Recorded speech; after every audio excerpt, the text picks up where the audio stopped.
오늘은 2월 14일 하나님께서 우리 주신 말씀은 요한계시록 13장 1절 내가 바닷가 모래 위에 서서 보니 한 짐승이 바다에서 올라오는데 7머리 10뿔을 가졌더라. 그 뿔들에는 하나님을 묻어가는 이름이 있더라. 아멘. 거기까지 보겠습니다.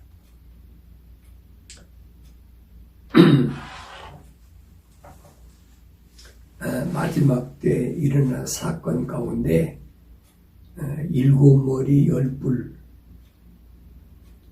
10뿔을 가진 짐승이 있다.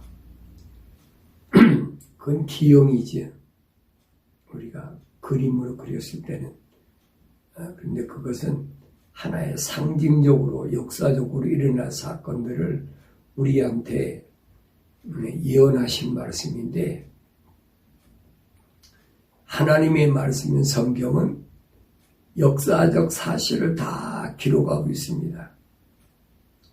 과거의 역사적인 사건은 오늘 나에게 뭘 말씀해주고 있고, 또 이 과거 역사적인 사건들은 미래에 일어날 사건들의 전체적인 것을 마지막을 보여주고 있다, 가르쳐주고 있다. 그런데 우리는 그걸 보지 못하고 있으니까 그게 문제라는 거죠. 그 과거 역사적인 사실은 부정할 수 없는 진실이잖아요.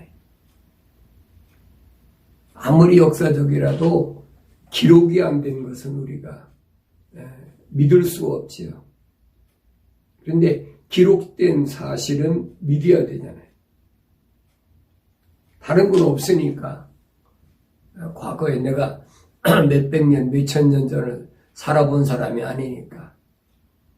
근데 성경에 기록된 하나님의 역사는 우리가 세상에 무엇보다도 가장 신뢰하고 믿어야 된다는 겁니다. 그런데 그 사건들 가운데 우리는 하나님께서 6째 날에 창조하신 사람, 그 사람이 창조되기 전에 그 짐승 있죠. 가축이라는 거. 근데 이 동물, 가축하고 사람과의 차이가 뭐냐? 제일 분별하기가 힘든 것이 바로 그 부분입니다. 내가 동물적 사람이냐, 사람다운 사람이냐.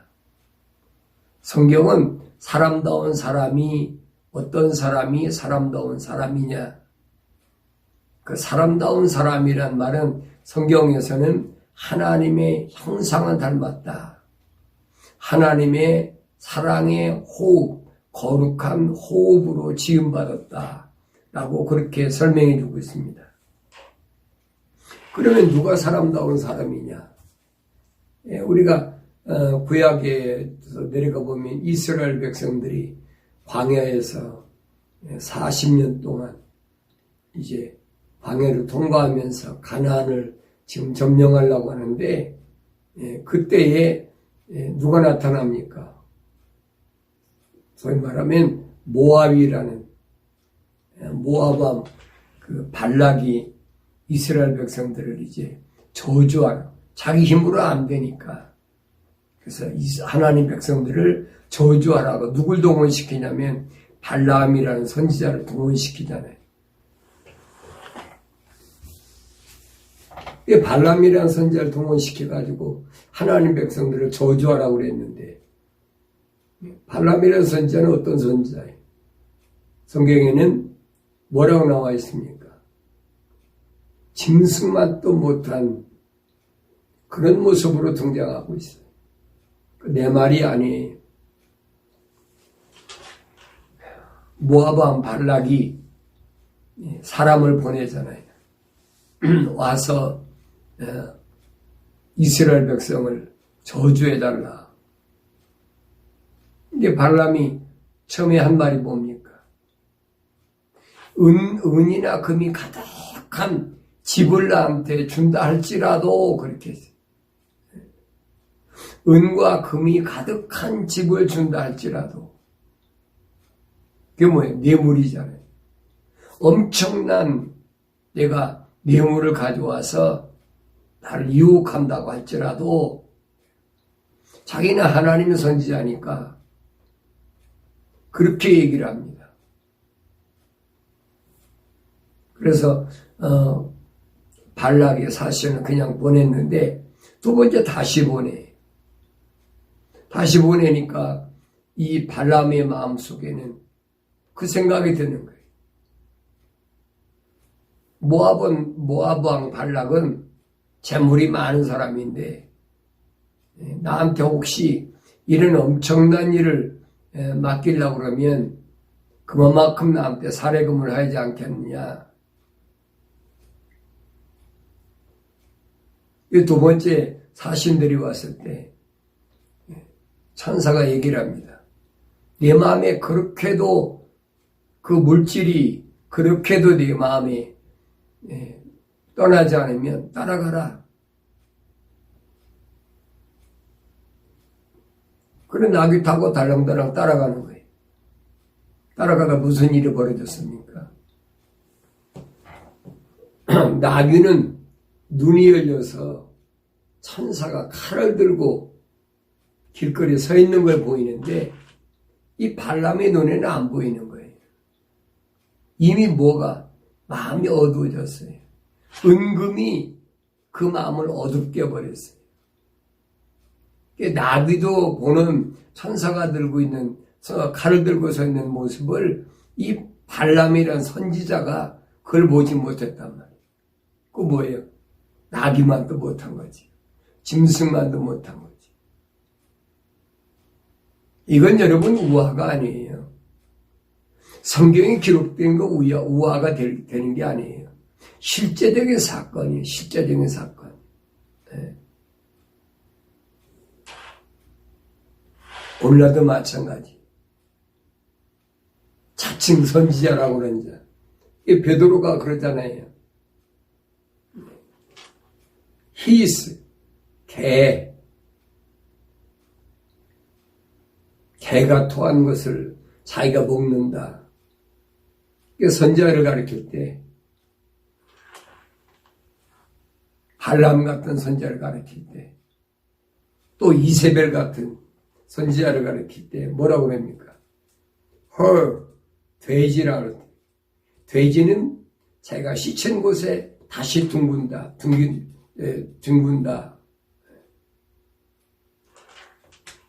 사도 베드로가 왜 이 말을 했는지를 우리가 잘 알아야 돼요. 개, 돼지 같은 마지막 때 이 개, 돼지 같은 짐승과 같은 이 거짓 선자들이 난무하는 시대가 올 것을 우리에게 보여주고 있는 거예요. 이런 사건은 언제 일어났습니까? 이스라엘 백성들이 광야 생활을 거의 다 마쳤을 때 일어났어요. 거의 다 마쳤을 때. 요단강을 건너가기 직전에 일어난 사건들이에요.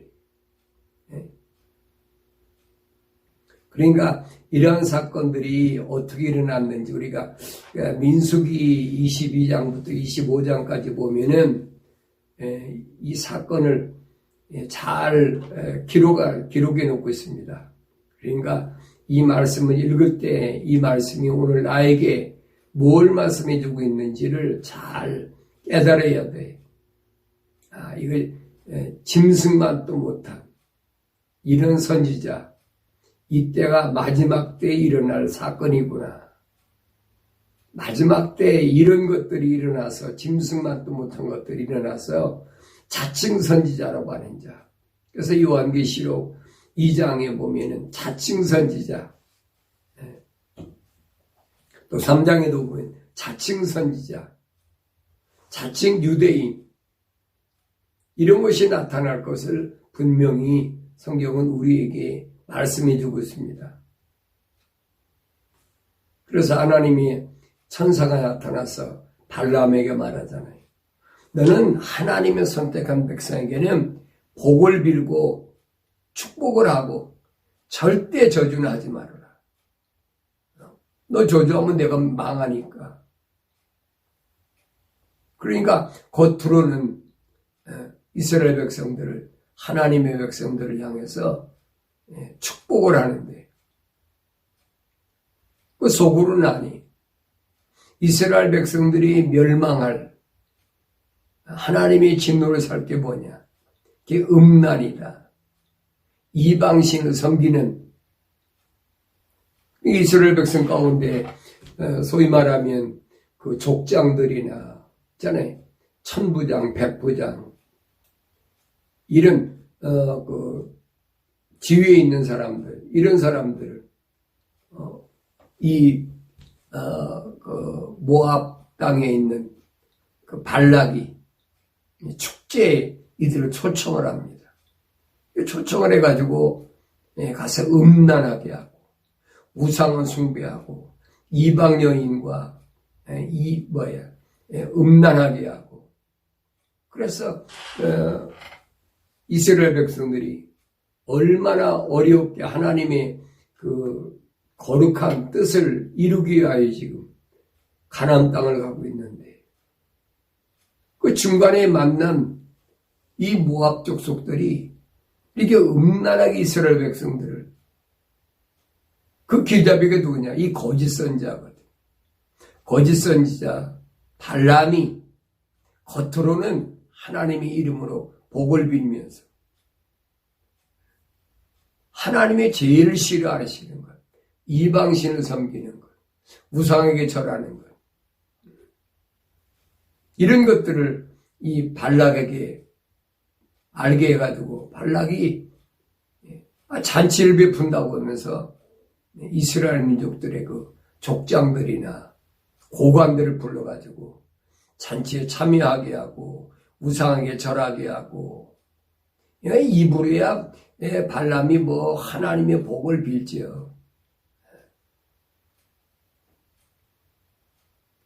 이것이 짐승만도 못한 이런 선지자들의 모습인 것을 우리에게 보여주고 있습니다. 그래가지고 그날에 하나님의 진노로 죽은 자들이 24,000명이 죽었다. 성경은 그렇게 기록되어 있어요. 24,000명이 죽었다. 누구 때문에? 짐승만도 못한 이 선지자 때문에. 마지막 때도 마찬가지.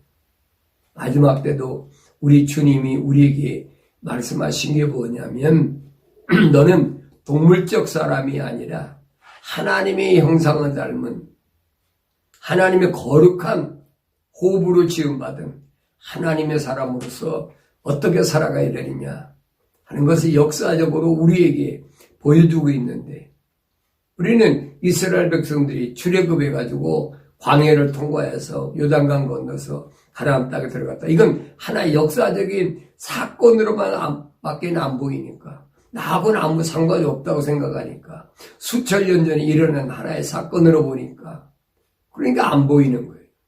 내가 내 아버지 집을 가는 그 일에 대해서 보이지 않는 겁니다. 그러니까 이런 것을 통해서 나 자신이 어떤 것을 깨달아야 되느냐 하는 것을 우리가 성령을 통해서 우리가 깨달아야 된다. 바다라는 곳은 바람을 통해서 파도가 일어납니다. 바람이 안 불면 바다는 잔잔해. 그래서 성경은 바다는 세상을 가리켰고 바람은 뭐냐? 전쟁을 가리켰다. 그래서 이 세상에는 이 바다는 풍랑이 일어나는데 뭐 어떤 통해서 여러 가지 뭐 전쟁이나 전염병이나 불황이나 식량기근 뭐 어떤 그 정치적인 파도 이런 것들이 쉬지 않고 우리 앞에 넘실대는데 그때 나는 어떻게 해야 이 파도 속에 휘말리지 않고 빠지지 않느냐. 성경은 우리가 그걸 가르쳐주고 있거든요. 이거 두려워해서는 안 된다는 거예요. 베드로가 파도를 보고 무서워했을 때 빠졌다라고 성경 기록되어 있어요. 주님은 책망하시죠. 왜 두려워하느냐? 왜 무서워하느냐? 그 이유가 뭐냐? 믿음이 없다는 거예요. 하나님께서 약속하신 그 약속에 대한 믿음이 내게 없다라고 주님이 책망하신 겁니다. 그러면서 주님이 파도를 향하여 잠잠하라고 하실 때 파도도 잠잠했다. 뭐 여러 가지로 우리에게 말씀해 주고 있는데 우리는 이런 파도라는 것, 이 거짓 파도를 주의하고 조심하는 것이 아주 중요하다는 것을 안다면 우리는 환경 때문에 두려워하지 말아라. 왜냐하면 이 환란의 강은 내가 피할 수 없이 반드시 건너야 될 필연적인 강이라는 사실을 우리가 알아야 됩니다. 이방인들이야 요단강이 왜 필요합니까? 필요하지 않지요. 그것은 하나님께로부터 부르심을 받은 하나님의 백성들이 필수적으로 건너가야 될 강이라는 거예요. 이걸 깨달아야 되는데 이걸 깨닫지 못하면 그 사람은 할 수 없어요. 우리가 담대하게 이 길을 통과할 수 있는 것은 하나님의 약속을 믿었을 때만 가능하다. 믿었을 때만. 믿지 못하면 못 가는 거예요. 법궤를 짊어지고 제사장들이 발이 요단강 물에 닿았다고 해서 물이 갈라진다. 여러분 그걸 어떻게 설명할 거예요? 철학적으로 과학적으로 한번 설명해 보세요. 어떻게 설명할 것인가? 설명이 되겠어요? 근데 오늘 본문에 있는 말씀 보면은 계시록 13장 1절에 있는 말씀 보면은 내가 바닷가 모래 위에 서서 보니 한 짐승이 바다에서 올라오는데 7머리 10뿔을 가졌더라.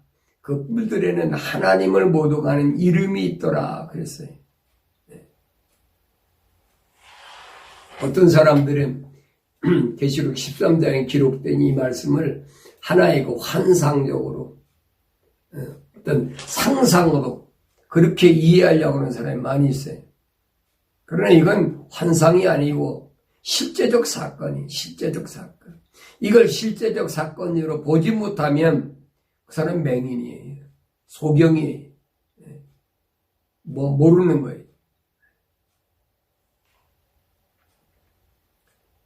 한 짐승이 바다에서 올라왔다 그랬어요. 바다에서 올라왔다. 근데 그 짐승의 머리 보니까 머리가 7이고 10뿔을 가졌더라.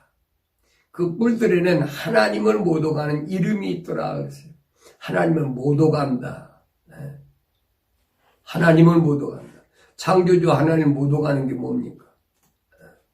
하나님을 모독한다는 말은 말이나 행동으로 더럽히고 욕되게 하는 거예요. 창조주 하나님을 말이나 행동으로 욕되게 하고 더럽히는 것이 뭐냐? 그게 루시퍼거든요. 대적하는 거. 하나님 말씀은 뒤집는 거. 진리를 거짓으로. 이것이 성경은 뭐라고 그랬느냐? 바울 사도는 철학과 과학이라는 거예요. 여기 속지 말라는 거예요. 그 속에서 철학과 과학에서 어려서부터 자랐는데 그것을 벗어난다는 것이 얼마나 어렵겠어요. 왜 성경을 읽어도 전부 단어적인 것은 뭘로? 철학적으로 전부 해석하려고 그래요. 이게 성경이 안 풀리는 거예요. 이상하게 다른 쪽으로 가는 거예요.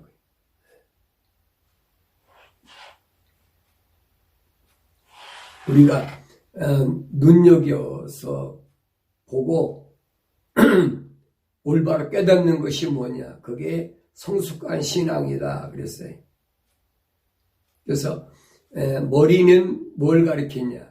성경적으로 보면 이제 계시록 17장에 가면 설명이 나옵니다.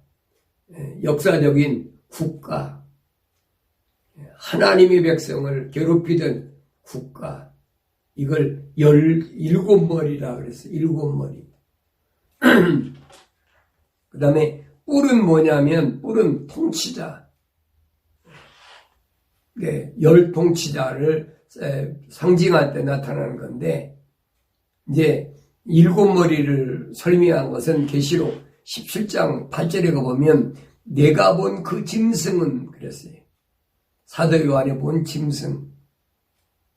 그 바다에서 올라온 짐승은 어떤 짐승이냐. 전에 있었다가 이게 역사적인 과거에 하나님께로부터 부르심을 받은 선택된 선민 이스라엘을 유대인들을 괴롭힌 나라들. 그래서 그 짐승은 전에 있었다가 지금은 없고 그랬어요. 그러니까 이 말씀들을 우리가 잘 자세히 속속들이 귀담아 잘 들어야 됩니다. 지금은 없고 앞으로 끝없이 깊은 구렁으로부터 나와서 멸망으로 들어갈 자라 그랬어요. 멸망으로 들어갈 자. 아니 과거에 있었는데 지금은 없다는 거예요. 그러면서 이들은 뭐냐? 깊은 구렁으로부터 나와서 멸망으로 들어갈 자다. 또 땅 위에 사는 자들, 그 세상의 기초가 놓인 이래로 생명의 책에 그 이름이 기록되지 않은 자들이 전에 있었다가 지금은 없고 그러나 있는 그 짐승을 보고 놀랄 것이라. 이 짐승을 보고 놀란다는 거예요. 역사적으로 보면 이스라엘 백성을 괴롭힌 나라가 몇 나라가 있느냐. 성경적으로 보면 사도행전에 보니까 7나라라고 그랬어요. 7나라. 그러니까 다니엘 때 보면 다니엘이 그 바벨론을 포로잡혀 갔을 때는 바벨론, 메데파사, 그 다음에 그 헬라, 로마 이렇게 보이죠. 그런데 이 로마가 망하고 10발가락 시대가 마지막 온다. 로마가 망한 10발가락. 이 5나라가 있고 그 전에 바벨론이 유대인들을 포로로 잡아오기 전에 이스라엘 백성을 유대인들을 괴롭힌 나라가 누가 있느냐. 첫째는 애굽이 있죠. 애굽이 그 야곱 때 애굽에 내려가서 모세가 출애굽할 때까지 430년 동안 종살이 노릇했잖아요. 두 번째는 어떤 애? 아수르가 있지. 아수르.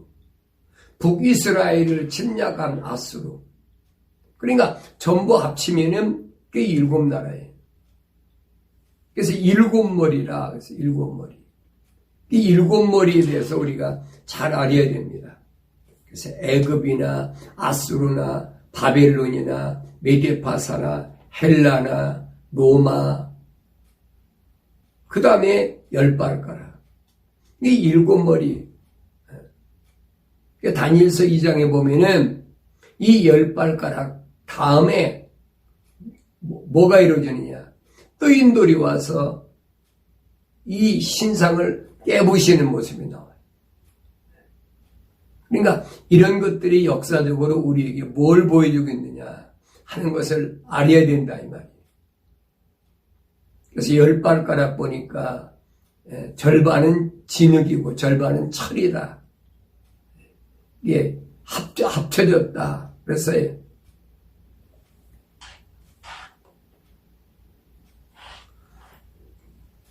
(10절에) 보니까 7왕이 있는데 5은 패망하였으나 그랬어요. 5은 패망하였다. 누가 패망했습니까?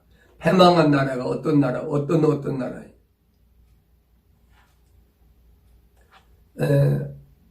그 사도 요한이 있을 때가 로마 시대니까 애굽과 아수르, 바벨론, 메데파사, 헬라, 그리스죠. 이 5은 패망했다고 그러잖아요. 확실히 설명해 주고 있어요. 다섯은 패망하였으나 하나는 남아있고 그랬어요. 하나는 남아있다. 현재 사도 요한이 살고 있는 로마는 지금 남아있어요. 그 다음에 또 하나는 아직 오지 아니하였으니 그랬지.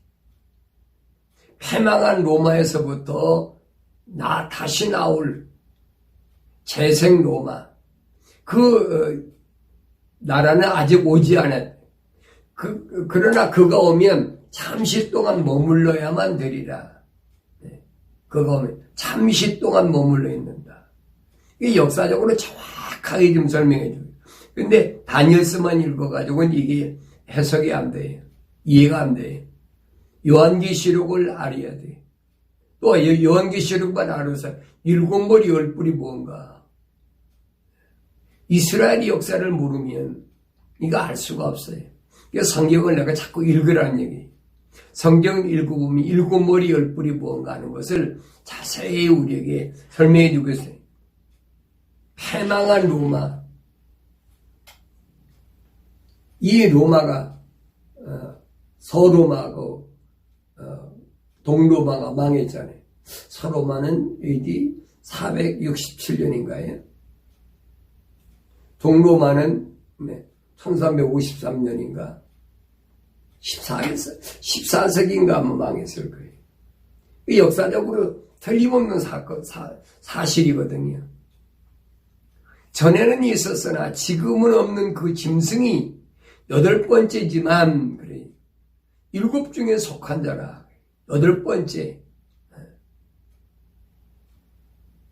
10뿔. 저 일곱 나라 거기서 내려왔는데 8번째는 7 중에 속한 자인데 8번째가 뭐냐? 10발가락. 10발가락 중에서 이제 파생된 하나가 나오는데 또 네가 본 그 10뿔은 10왕이라 아직 왕국을 받지는 못하였으나 그 짐승과 더불어 1시간 동안 왕들로서 권세를 받으리라. 그랬어요. 1시간 동안, 잠깐 동안 왕으로서 행세를 한다는 얘기예요. 그 10발가락인데, 그래, 이 나라가 어떤 나라냐? 소비에트, 옛날 소련이 멸망하기 전에는 그 동유럽에 있는 10나라라. 그렇게 얘기를 했었어요. 동유럽에 있는 위성국가, 소련 위성국가라. 그 로마에 속한 나라가 아니거든요. 그건 잘못 이해한 거예요. 근데 분명히 여기 보면은 7째 그 나라에 속한, 다시 말해 로마가 망하고, 그리고 그 로마에서 파생된 나라, 그 나라가 8번째인데 그 8번째에서 뭐가 나오느냐? 작은 뿔이 나온다. 근데 그 모습을 우리에게 잘 설명해 줘야 해요. 그 로마가 망하고 생긴 게 뭐예요? 그 EU잖아요. 유럽 연합. 많은 사람들이 잘 깨닫지 못해요. EU가 지금 20몇 나라인데 어떻게 12나라입니까? 어떻게 10뿔입니까? 말이 안 맞지 않습니까? 여러분, 유럽 연합의 깃발을 보면 별이 전부 12개예요. 처음에 12개로 시작됐어요. 지금이야 이제 20몇 나라로 이제 돼 있지만 지금 모르겠어요. 몇 나라인가. 제가 얼마 전까지만 보니까 27개국인가 28개국인가 이랬는데 이런 것들이 왜 이렇게 됐느냐, 왜 우리 앞에 이렇게 나타났느냐. 그래서 이제 그 다음에 보면은 우리에게 나타납니다. 그런데 이들이 한 생각을 가지고 자기들의 권세와 능력을 그 짐승에게 넘겨주더라. 이들이 한 생각을 가지고 8번째 열나라에서 나와 있는 작은 뿔, 한 뿔에게 그 권세를 넘겨준다. 그래서 이 나라가 원래는 12나라로 시작됐는데, 그게 뭐냐면, 그, 유럽연합의 깃발 보면 알잖아요. 12별로 이렇게 기록, 있잖아요. 근데 성경에 보면 뭐냐면, 이 12별 가운데 세 뿔이 빠진다, 세 뿔이. 세 뿔이 빠지고 나면 거기서 작은 뿔이 한 뿔이 올라오는데, 이게 12에서 세 빠지면 9인데 거기서 하나가 작은 뿔이 나오면 그 열이 채워지잖아요. 그게 10뿔이란 말이에요. 근데 잠깐 동안 잠깐 동안만 왕으로서의 그 고난을 갖는다. 그러면서 이 모든 그 고난을 누가 줬느냐? 이 작은 뿔에게 모든 고난을 같은 마음을 가지고 한 생각을 가지고 모든 고난을 다 넘겨준다는 거예요. 그 같은 생각, 같은 마음이 뭡니까? 하나님을 모독하는 거예요. 하나님의 창조를 반대하는, 거역하는, 하나님의 약속을 믿지 못하게 하는, 이런 것들이 오늘 우리에게 뭘 말씀해주고 있는지를 우리가 올바로 알면 혼란하지 않아요. 그렇게 역사적으로 그렇게 되어왔고 또 예언된 말씀이 이렇게 이루어지고 있구나. 쉽게 우리가 알 수 있는데 이것을 깨닫지 못하니까 자꾸 혼란하는 거예요. 혼란스럽게 뒤숭숭해지는 거예요. 자, 그 다음에 2절에 보니까 계시록 13장 2절 보니까 또 내가 본 그 짐승은 그랬어요. 내가 본 그 짐승. 그 짐승이 뭐예요? 7머리 10뿔 가진 그 짐승을 지금 가리키는 거예요. 그 짐승은 표범과 같고 그랬어요. 발은 곰발 같고 입은 사자입 같은데 용이 자기의 능력과 자리와 큰 권세를 그 짐승에게 주더라 그랬어요. 표범과 같다. 여기서 왜 이 세 짐승을 상징적으로 얘기했을까? 여러분, 표범이란 짐승은 맹수인데 표범은 뭡니까? 위장술이 아주 능한 거예요. 위장. 숨어 있으니까 안 보이는 거예요. 그러니까 이 작은 뿔이 왜 안 보이느냐? 소위 말하면 그 EU라는 유럽연합이 안 맞잖아요. 위장되어 있는 위장으로 안 보이는 거예요.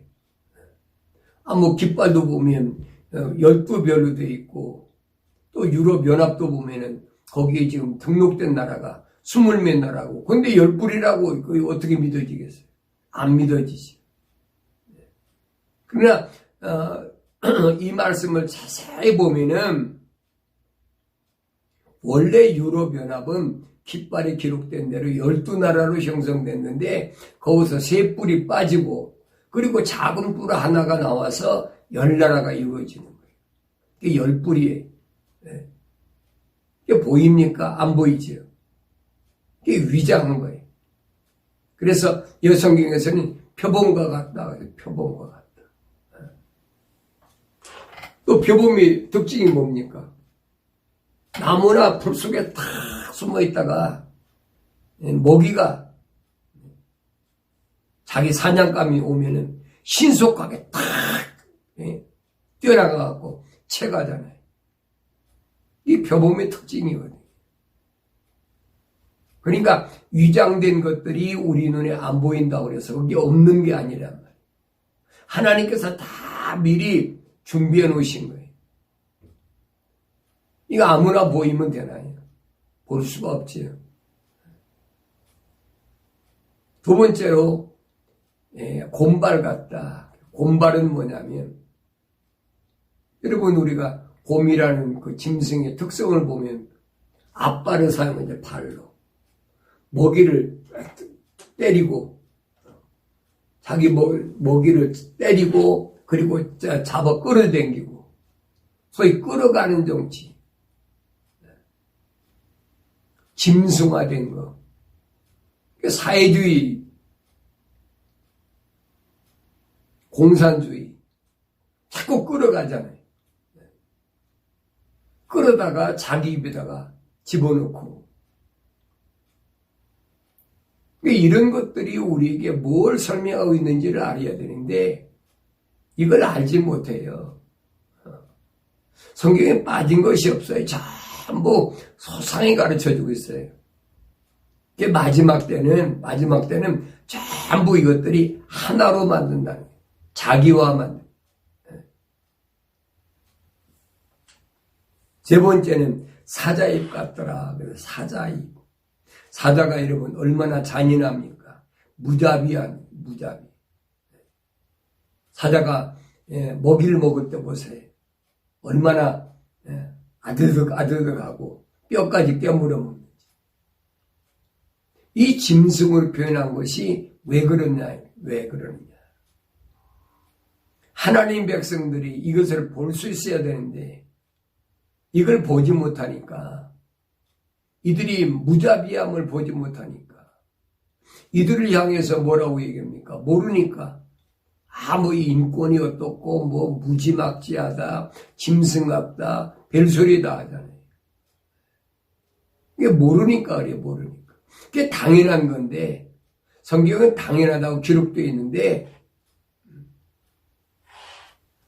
그걸 모른다는 얘기. 또 내가 보니 그의 머리들 가운데 하나가 상처를 입어 죽게 된 것 같았으나 그 치명적인 상처가 나으니 온 세상이 기이 여겨 그 짐승은 따르더라 그랬어요. 치명적인 상처를 입었는데 거기서 살아났다니. 짐승이 10뿔 가진 짐승이 사람들이 그 짐승에게 권세를 준 용에게 경배하고 그랬어요.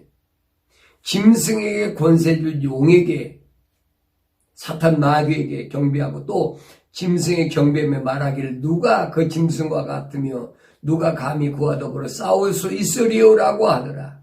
그 짐승이 큰 일들과 모독하는 말들을 한 입을 받았으며 또 42달 동안 활동할 권세를 받았더라. 42달 동안 일할 권세를 받았다. 계시록 11장에서 보면은 두 증인이 일할 때도 보면 42달이라 그랬어요. 1260일. 그런데 오늘 이 13장에서도 보면은 이 짐승이 일하는 그 기간도 42달이라고 그랬거든요. 그것을 다니엘서 12장에서 뭐라고 그랬느냐. 다니엘 12장에서 첫 번째는 1260일 3년 반을 1290일로 그렇게 기록됐습니다. 그리고 또 기다려서 1335일이라 그랬어요. 그러니까 전 3년 반 기간이 얼마로 기록됐냐. 다니엘서 12장에 보면 1260일이 아니라 1290일로 됐어요. 그러니까 30일이 한 달이 줄어든 거예요. 그 왜 줄어들었냐? 교회들이 5개월 메뚜기 환란 때 열흘 동안에 그 환란을 견디지 못하니까 그날을 주님이 약속하셨잖아요. 그날을 단축하지 아니하면 육체들이 구원받을 수가 없다. 그날을 단축하셨다는 거예요. 이것이 1290일은 단축해서 1260일이 됐고 계시록에 보면 그 다음에 후3년 반에 가서 여기 보면 42달 동안 일할 권세를 받았다 그랬어요. 42달 동안. 그러니까 1335일은 뭐냐면 3년하고도 75일이니까 2달 반이 오버되는 거예요. 2달 반이 기니까 이 유대인들이 견딜 수가 없는 거죠. 후삼전반에 떨어져 있는. 그러니까 이 날을 감한다고 줄인다. 그렇게 주님이 마태복음 24장에서 약속하신 것을 우리가 볼 수 있습니다. 그래서 단축시켰다. 전 3년 반에는 한 달을, 후 3년 반에는 2달 반을 단축시켰다고 그렇게 주님이 말씀하신 것을 우리가 올바로 알아야 된다는 거예요. 마태복음 24장 14절에 보니까 이 왕국 복음이 모든 민족에게 증거되기 위하여 온 세상에 전파되리니 그런 후에야 끝이 오리라. 이 왕국 복음이 대개 개신교에서 왕국 복음 하면은 이상하게 생각해요. 소위 말해 알레르기 반응을 일으키죠. 왜 그렇습니까? 그 여호와 증인들이 왕국교관이라는 걸 만들어 놓고 지상왕국을 자기들 와야만 자기들 따라오면 이 지상왕국에 들어갈 수 있다라고 얘기하니까 왕국 복음하면 저거 이단인가 보다. 성경은 주님이 그렇게 말씀하셨어요. 안 하셨어요. 이 왕국 복음이 모든 민족에게 증거되기 위하여 그랬어요. 다시 말하면 주님이 세우신 천년 왕국이 이 땅에서 어떻게 이루어지는지를 모든 민족에게 증거되기 위하여 온 세상에 전파되리니 그런 후에야 끝이 오리라. 전천연설, 후천연설, 무천연설, 여러분 신학자들이 만든 장사꾼들이 돈벌이하게 만든 것이지 절대 성경적이 아니에요, 여러분. 그러므로 너희가 선지자 다니엘을 통하여 말씀하신 멸망에 가정한 것이 거룩한 것을 선 것을 보리니 읽는 자는 깨달으라. 읽는 자는 깨달으라. 다니엘서에 약속한 게 멸망에 가정한 것이 무너진 예루살렘의 성전을 복원했을 때 요즘 말하면 제3성전이라고 그러죠. 그 복원하고 이스라엘 백성들이 거기서 하나님께 속죄 예배, 소위 구약적인 아직도 그 사람들은 그런 예배 드리잖아요. 경배 드린다. 그게 뭐냐면 메시아가 오신 걸 부인하는 자들이거든요. 주님이 이미 다 오셔서 해결하셨는데 그걸 안 믿는 거예요. 그래 제3성전 짓는 거지. 그 제3성전을 놓고 거기다 하나님께 예배 드린다고 할 그때에 이 작은 뿔 멸망에 가정한 것이 거룩한 것에 선 것을 본다는 거예요. 그때 읽는 자는 깨달으라는 거예요. 그게 있는데도 모르냐. 다니엘 때 그렇게 약속했는데 그걸 보고도 깨닫지 못하느냐. 그러면서 이는 그때 대환란이 있으리니 그랬어요. 그때가 뭐예요? 대환란 때라는 거예요. 그와 같은 것은 세상이 시작된 이후로 지금까지 없었으며 또 결코 없을 것이기 때문이라. 만일 그날들이 단축되지 아니하면 어떤 육체도 구원받지 못하리라. 그러나 택함받은 사람을 위하여 그날들이 단축될 것이라. 그날들이 전 3년 반에서 얼마가 30일이 한 달이 단축되고 다니엘 때 예언한 거니까 후 3년 반에 가서 2달 반이 단축되고 그래서 7년이라는 환란의 강이 딱 맞아들어요. 42달. 다니엘 때 예언한 건 달라요. 다니엘 때는 전 3년 반이 1290일, 후 3년 반이 1335일. 그렇게 되어 있어요. 근데 그날이 단축될 것을 주님께서 분명히 약속하셨어요. 그러면서 만일 그날들이 단축되지 아니하면 어떤 육체도 구원받지 못하리라. 얼마나 힘든지, 얼마나 어려운지. 전 3년 반에 교회들도 마찬가지고 후 3년 반에 예루살렘 성전을 제3전 성전을 저놓은 유대인들도 마찬가지고 너무 핍박이 심하니까 견딜 수가 없는 거지. 그래서 그날들이 단축되지 아니하면 어떤 육체도 구원받지 못하리라. 그러나 택함 받은 사람들 위하여 그날들이 단축될 것이라. 그때 만일 누가 너에게 말하기를 보라 그리스도가 여기 있다 혹은 저기 있다 하여도 믿지 말라. 거짓 그리스도들과 거짓 선자들이 일어나서 큰 표적들과 이적들을 보여주어 할 수만 있다면 그 택함 받은 자들도 미혹하리라. 택함 받은 자들 미혹하리라. 어떻게든 넘어뜨리려고. 불신자들이야 뭐 가지고 말할 것도 없지요. 하나님의 말씀을 모르는 이 비밀을 모르는 사람들이야 뭐 당연한 거죠. 그러면서 보라 내가 미리 너희에게 말하여 놓으라. 미리 이 환란이 오기 전에 내가 너에게 미리 얘기해 놨다는. 미리 말했으면 드려야지요. 미리 말했다는 뭐 준비하라는 얘기. 우리말은 유비무한. 환란이 오기 전에 준비하리. 그러므로 그들이 너에게 말하기를 보라 그가 광야에 있다 하여도 나가지 말고 보라 골방에 있다 하여도 믿지 말라. 마치 번개가 동편에서 마치 서편까지 비치는 것 같이 인자에 오는 것도 그러하리라. 어디든지 시체가 있는 곳에는 독수리들이 함께 모이리라. 그 날들이 환란 후에 즉시 해가 어두워지며 달이 그 빛을 내지 아니하며 별들이 하늘에서 떨어지고 또 하늘의 권능들이 흔들릴 것이라.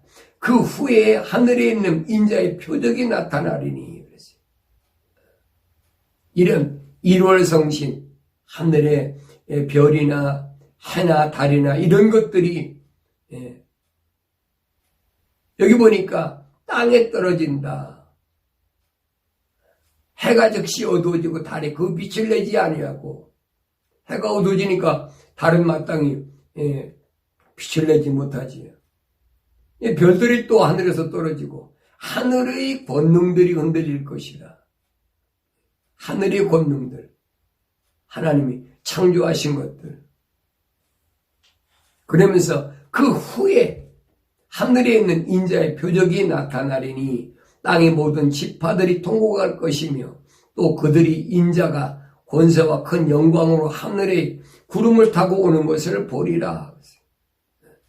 그런 사건 후에 그리고 주님이 오시겠다는 겁니다. 그래서 이 사건은 언제 일어나느냐? 전 3년반과 후 3년반이 지나여 온다는 거예요.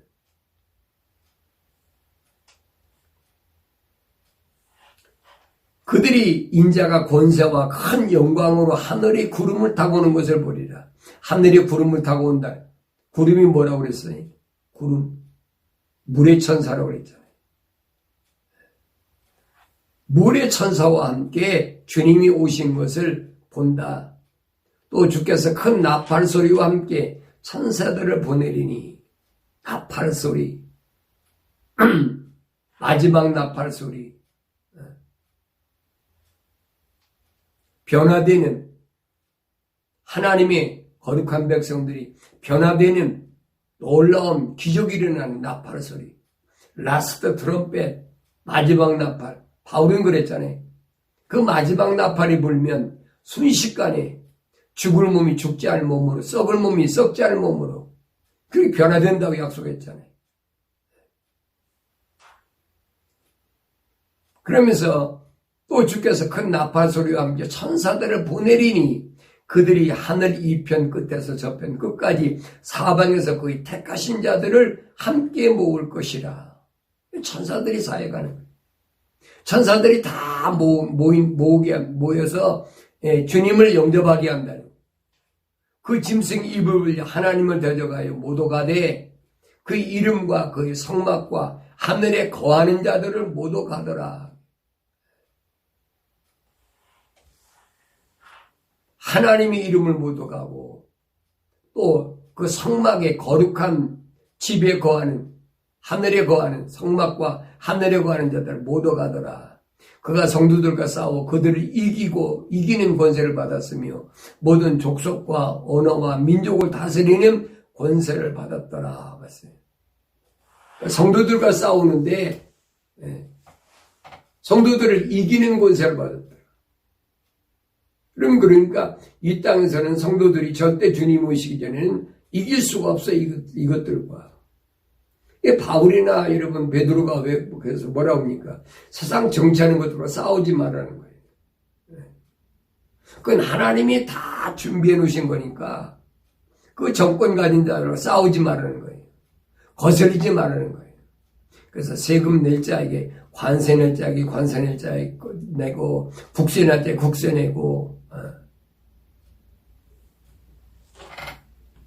세상의 정치를 무너뜨리겠다는 이 사람들은요, 이런 목사나 장로나 교수나 누구나 마찬가지. 이게 다 거짓 것들이에요. 절대 아니에요. 성경은 그렇게 안 돼 있어요. 어떤 사람은 그러죠. 그러면 목사님 그 공산당이나 악한 것들한테 그러면 따라가라는 말입니까? 따라가라는 게 아니에요. 그 사람들이 우리가 세상에 거하는 동안에 마땅히 우리가 해야 될 것은 하라는 얘기예요. 왜? 내 육신이 있으니까. 그러나 그 사람들이 정권을 짓고 있는 거 무너뜨리려고 하지 말라는 거예요. 왜 그러냐? 그 하나님의 계획대로 가고 있기 때문에. 네, 그래서 그러잖아요. 그게 뭐 민주당이든 공화당이든 무슨 한국 같으면 뭐라고 그럽니까? 여당이든 야당이든. 그 신경 쓸 필요 없어. 우리하고는 전혀 상관이 없는 거예요. 그건 세상에 속한 자들이 그들을 무너뜨리려고 그러고 그들 안 무너지려 서로 싸우는 거지. 하늘에 본향이 있는 하나님 백성들이 그 무슨 상관이 있습니까? 이게 혼돈에 빠지거든요. 그러니까 성경은 잘 읽어보란 말이에요. 뭐라고 그러나? 성도들과 싸워 이긴다. 그래서 이들이 마지막 때는 세상에 있는 사람들을 통치하기 위해서 내가 정말로 말씀을 전하면서 말씀드렸잖아요. 단일 정부. 그 정치 단위로 하려니까 이미 다 만들었잖아요. 유엔이라는 거 만들어 놓고 종교 단위로 하려니까 WCC 종교 통합 만들어 놓고 경제 단위로 하려니까 세계은행 만들어 놓고 다 만들어 놨어요. 그러니까 이런 걸 만들어 놓고 이들이 통치하고자 세상에 통치하고자 누가 합니까? 유대인들이 다 장악하고 유대인들. 요새 말로 별의별 얘기 다 하잖아요. 일루미나티니 신세계 질서니 별의별 소리.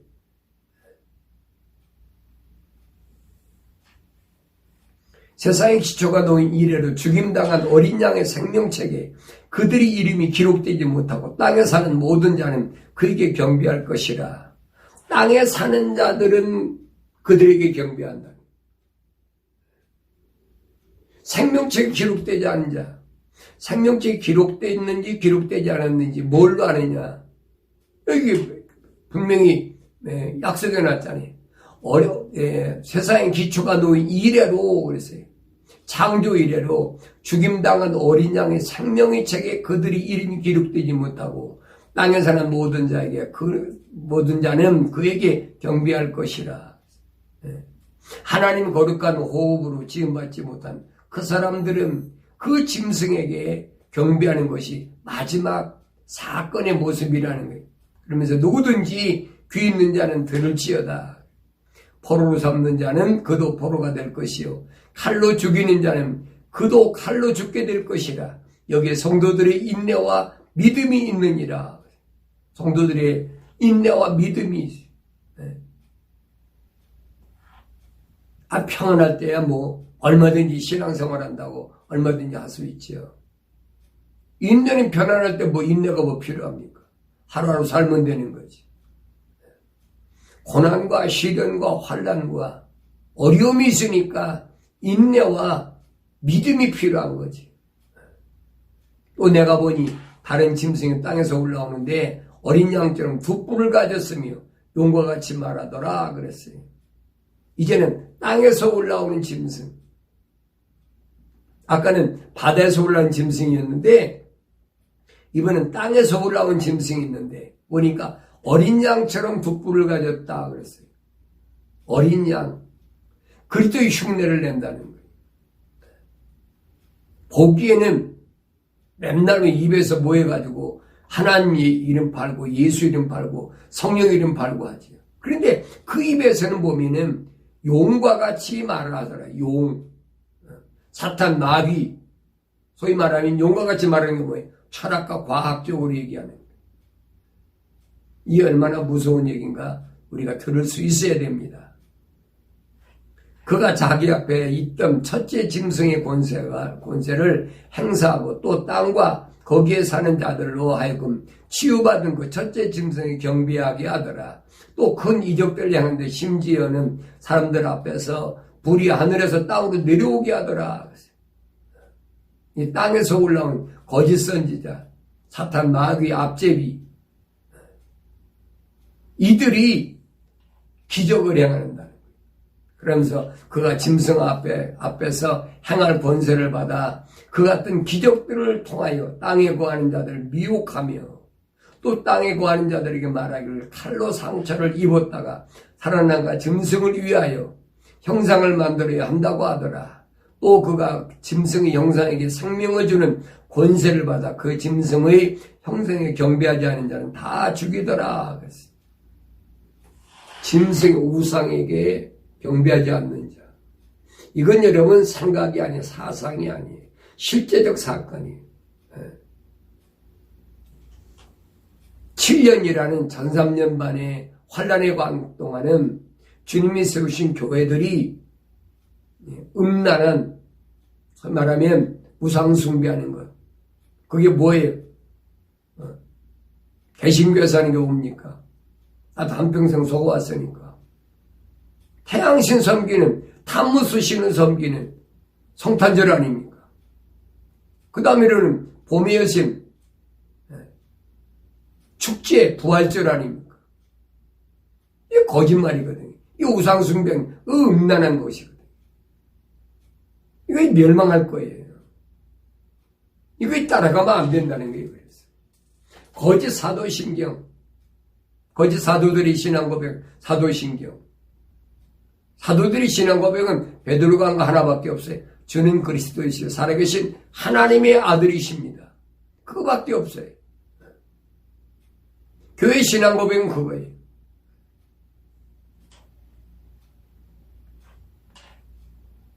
그 짐승의 형상에 생명을 주는 권세를 받았다. 그래서 그 짐승의 형상에게 경배하지 않는 자는 다 죽이더라 그랬어요. 우상 숭배하지 않는 자 다 죽여버리는 거예요. 이건 실질적 사건이. 교회들에게는 뭐가 있습니까? 5개월 메뚜기 환란, 열흘 동안의 환란. 이게 마지막 1260일 동안에 겪어야 될 환란의 강이고, 유대인들에게는 후 3년 반에 가서는 뭐가 있습니까? 예루살렘 성전을 쳐놓고 거기서 하나님께 경배할 때 그때 작은 뿔이 나와서 내가 하나님이라 나한테 경배하라. 그게 후 3년만 42달 동안 사탄 마귀가 일할 권세를 받은 거예요. 전 3년 반에는 두 증인이 권세를 받아가지고 하나님의 교회들, 부르심을 받은 자들을 짐승표를 받지 못하게 하고 이겁니다. 이 말은 뭐예요? 세상 것에게 경배하지 말라. 세상께 경배하지 말라는 말은 뭘 먹고 입고 마시고 하는 그것 때문에 짐승 경배하지 말아라. 그 짐승 같은 사상 먹고 입고 마시는 것에 목숨을 거는 사람들이에요. 어떻게 짐승표를 안 받습니까? 매매를 못하게 하는.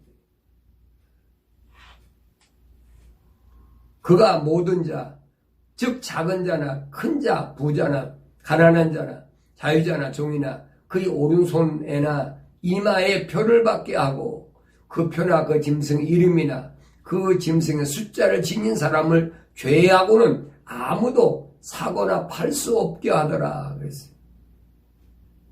매매를 못하게 합니다. 식량 기근 시대에 매매를 못하게 합니다. 짐승편 받으면 아무것도 못하게 합니다. 오늘날도 여러분 그 한 그림자로 나타나는 게 뭐예요? 그러잖아요.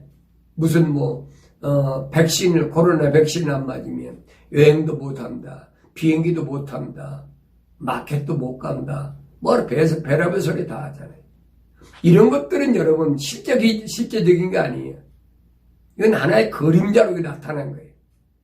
본체로 가야죠. 본체로. 실제적으로 가면은 실제적으로 666이라는 그러면서 18절에 보니까 지가 여기 있으니 지각이 있는 자는 그 짐승의 숫자를 헤아려 보라. 지가 여기 있으니 지가 뭐예요? 하나님을 두려워할 줄 아는 게 지혜라고 그랬잖아요. 하나님의 약속의 말씀을 두려워할 줄 아는 사람. 지각이 있는 자는 지각이라. 하나님 아는 지식.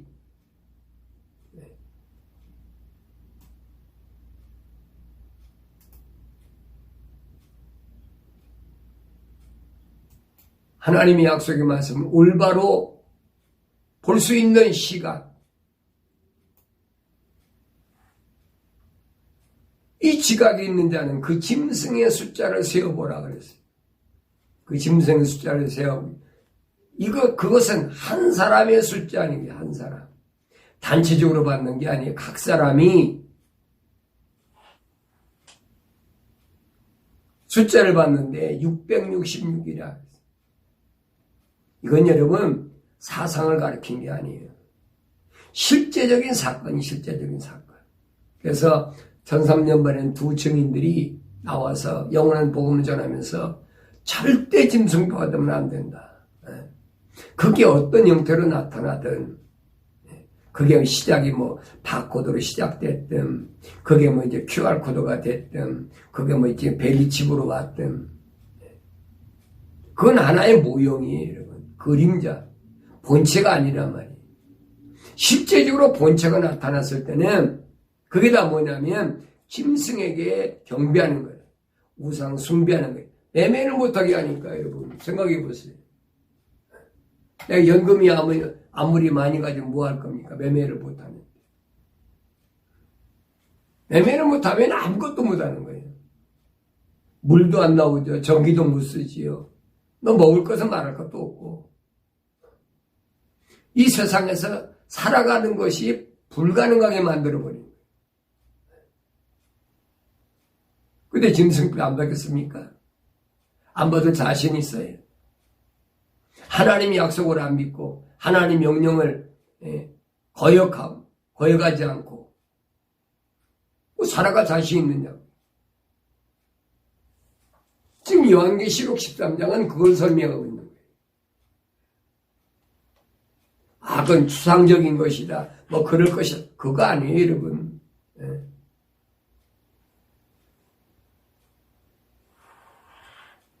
이 얼마나 우리 앞에 놓인 큰 문제인가 하는 것을 우리가 올바로 알아야 됩니다. 그래서 계시록 6장에 보면은 첫째 짐승은 보니까 흰옷을 입은 흰 말을 탄 사람, 흰 말을 탄 활을 가진 자가 나타나. 활을 가진. 언뜻 보면은 흰 말을 탔으니까 광명한 천사로 보이겠지. 근데 그가 손에 뭐냐 활을 가졌다니. 하나님의 천사는 활을 가진 게 없어요. 하나님의 무기는 여러분 활이 아니에요. 활은 바울 사도가 분명히 말했죠. 불화살을 가진 것은 사탄 마귀다. 이게 가장한 거지요. 또 혼돈하면 안 돼. 두 증인이 영원한 복음을 가진 두 증인이 나타나서 복음을 전할 때 그것을 무너뜨리고자 하는 이 흰날 탄 자, 이거 아주 조심해야 돼. 신맛 탔으니까 우리가 언뜻 보면은 하나님의 종같이 보이죠. 자칭 사도, 자칭 장로, 자칭 선생, 목사, 선지자, 별거 다 하잖아요. 근데 그걸 분별할 줄 알아야 된단 말이에요. 이걸 분별하지 못하면, 하나님 말씀을 통해서 올바로 깨닫지 못하면, 넘어지는 거예요.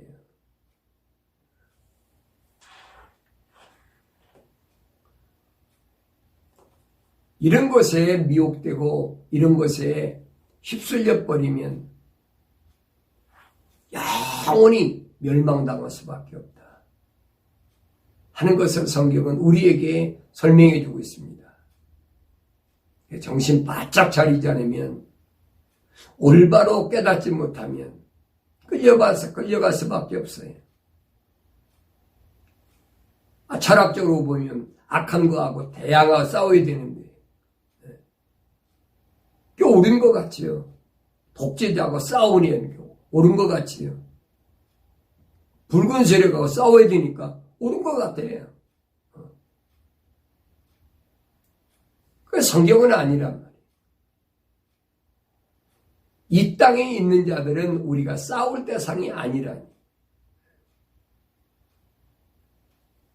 그러니까 올바로 신앙생활하는 사람은 그런 정치적인 그런 것에 줄을 안 섭니다. 예수님 당시도 마찬가지. 예수님 당시도 선지자들, 제사장들이 그 정치하는 사람들 줄 서가지고 헤롯 궁에 거하면서 동방박사 3사람이 찾아왔는데 묻잖아요. 메시아가 나타났다는데, 하늘의 별이 나타났대. 너희들 아느냐? 뭐라고 얘기합니까? 성경에 보면 유대 땅 베들레헴에서 메시아가 난다고 그랬는데 그거 안 믿는 거지요. 지식은 있는데 안 믿는 거예요. 그러니까 헤롯 궁에 거하는 거예요. 헤롯 궁에. 그들이 믿었다면 베들레헴이 있어야 될 거 아닙니까? 오늘도 똑같아요. 똑같아요. 이런 것들이 오늘 나에게 뭐를 설명해 주고 있는지를 올바로 알아야 그게 지혜로운 자다. 환경 때문에 힘들고 어려울 때일수록 하나님의 진리의 말씀을 열심히 읽으시고 주의 성령을 통해서 올바로 깨달음으로 인하여 영원한 생명의 진리의 길에서 이탈하지 않는 복된 삶을 살게 되는 줄로 믿습니다.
찾아오니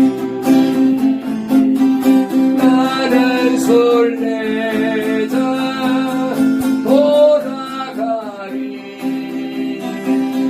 날 기다리는 밝은 곳에 곧 돌아가리 기쁨의 나라 예수와 함께 길이 살리 나는 술래자 피곤한 몸을 하늘나라에 누리시네 주 볼 때마다